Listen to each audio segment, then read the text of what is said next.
Alright, on this video we're going to use the change of base formula for logarithms so that we can calculate any, excuse me, any logarithmic equation. We can calculate with it. So the change of base formula is actually pretty easy, but I'll give it to you and then I'll explain what it means. So if we had log base b at x, that is the same as log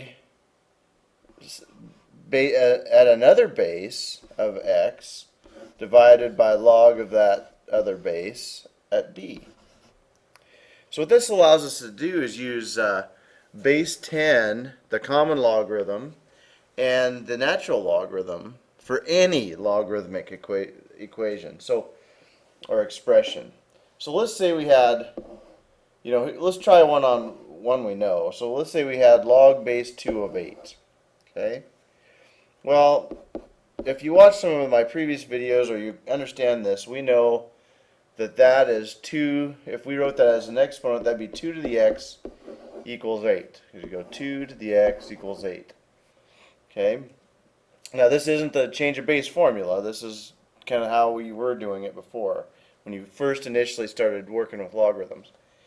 So we know then by this formula that x would have to be 3 in order to make 8. So we know x is 3. We know the log base 2 of 8 is 3, just by kind of a guess and check method.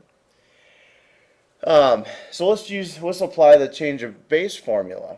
Well, what you can do then with the change of base formula, if you have log base 2 of 8, let's use the common log, because if we have a calculator, we can make that work.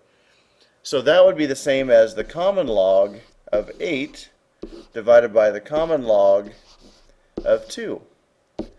Well, the common log of 8 divided by the common log of 2, get your calculator out and verify this with me. Log 8 divided by log 2 is 3. Okay? Now, it works with any log.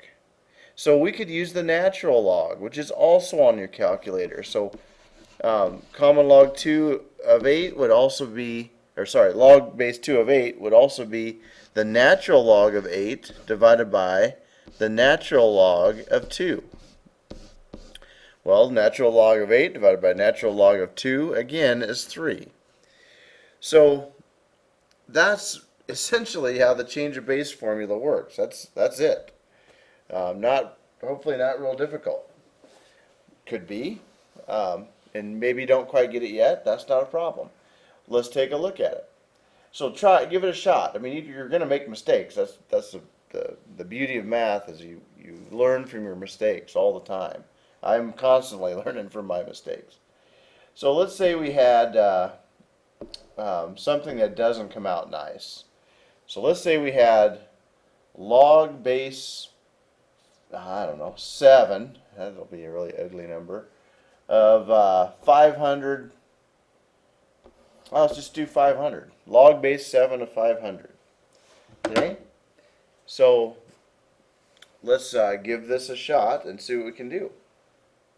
So hopefully you've paused the video, and now you're going to restart it and work this with you. Now I'm going to show you how this change of base formula works. We're going to derive the change of base formula towards the end of the video here, but let's just give you the guts of it for those of you who don't have a whole lot of time to wonder about the why. So log base 7 of 500, applying the change of base formula would be, let's use natural log. It'd be log 500, so log base 10, if you remember what a natural log is, divided by log base 10 of 7. Now, this is going to give us an approximation. So you get your calculator out, you type in log of 500 divided by log of 7, and it kind of depends on your calculator. And the answer is approximately 3.19. This symbol means approximately equal to. And you'd have to round it to whatever the situation entails. What significant digits are we dealing with? Well, in this case, we'd really only have one significant digit, so it would be 3. But The answer is approximately 3. And so that's that. And like I said, you could have also picked the natural log and did natural log 500 divided by the natural log of 7. That would have also given you the same thing. So let's do, let's see how much time we got. Oh yeah, we got a few more minutes. So do one more here. So, and on this one, I'll show you how we get the how the change of base formula actually works. So let's say we had log base 8 of 107. I don't know, just coming up with something. So hit pause, try it out, see if you get the same answer I do. All right, so here we go. So log 107 divided by log of 8.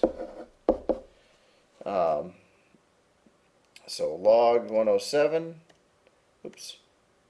divided by log of 8. And let me show you on a calculator, I guess, how that, so 2.25 if you round that. Again, that's an approximation. And so let me pull up a calculator and just show you how you can use your calculator on if you have an Apple computer, how that would work for you. Okay, so here's just a calculator that I use on the computer all the time. And it actually has a log base 2 button, if you notice that. But I'll go ahead and just use the log 10 button. So we'd have, in this one you got to enter them backwards, kind of. So 107, and then log base 10. So you might have a calculator like this. Then you hit divided by 8 log base 10, and it equals 2.25. And indeed, that's what I had come up with.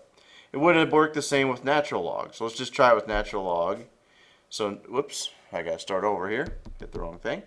So we got 107 natural log divided by 8 natural log equals 2.25. Doesn't work. What would be the same for log base 2? I'm not even going to show that. But I promised I'd show you how this thing works. So how this thing works is this way. So I'm going to erase this.